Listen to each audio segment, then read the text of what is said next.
Tonight, Dave's got the one and only Tom Hanks, plus music from Nelly. Then, wait until you see what Dave's biggest fan is going to do right before your eyes. Now your local news. Tulsa police battle an increase in car vandalism and break-ins. New tonight, we ride along. An Oklahoma Pearl Harbor survivor relives that fateful day. Military moms hope someone will help them help the troops. And meet the king of Holiday Inflatables. The news starts now. This is the News on 6 at 10. Good to have you along at 10 o'clock. I'm Scott Thompson. And I'm Terry Hood.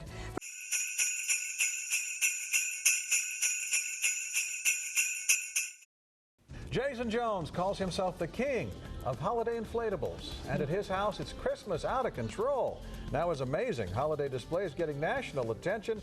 We put it in the spotlight next. Plus, deck the halls and often houses with holiday displays. Now you've seen the traditional wreaths and strings of lights, but in recent years, another trend has really blown up. New at 10. The News on 6's Heather Lewin introduces us to a man who calls himself the king of Holiday Inflatables.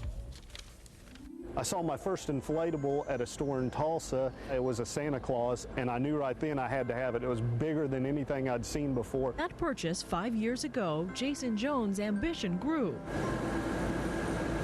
to be the man with the most inflatables ever. Now I have the 12.5-foot Santa Claus. Garfield, this is Homer and Bart Simpson in a sleigh. My snowman pyramid reaches a total height of 18.5 feet tall. Bigger is definitely better. Standing back to take it all in brings to mind only one possible competitor.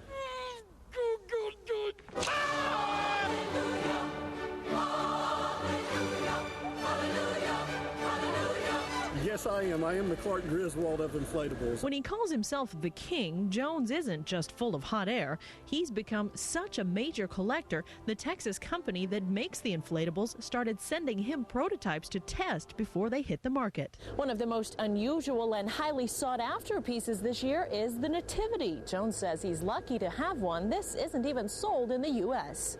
Jones Electric bill doubles every December, but he says the reward is well worth it.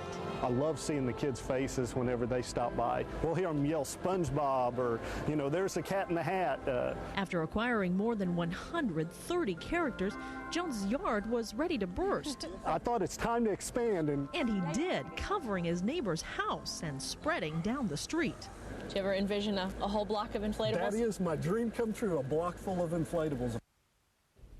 Jones started his own website, kingofholidayinflatables.com, and got so much attention, HGTV recently taped a segment on him for a show called Out of Control Christmas. And Scott and Terry, although Christmas is his biggest, Jones does just about every holiday. In fact, he and his wife are expecting their first child, and he tells me he's already bought an inflatable stork. Imagine. Oh, my goodness. That is something. Well, I guess the neighbors are happy. They let him expand. They're into it. They're doing it, too. Okay. Thank you, Heather.